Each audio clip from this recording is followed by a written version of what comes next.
Yeah, as you can see here on the screen, we have Liberty Public Schools. We can add any logo for the customer.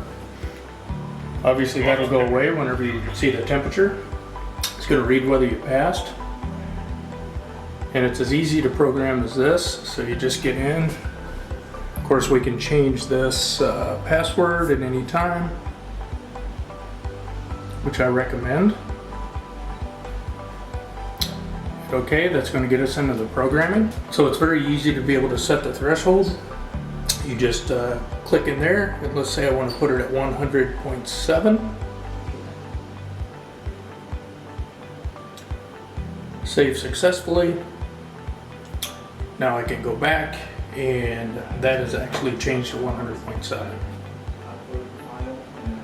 So if I read, and it's hot, so I'm going to warm my wrists up here. Normal temperature. High temperature detected. So what I did there is I just rubbed my wrists together to be able to get them warm to show you an alarm. Now it should be back to normal.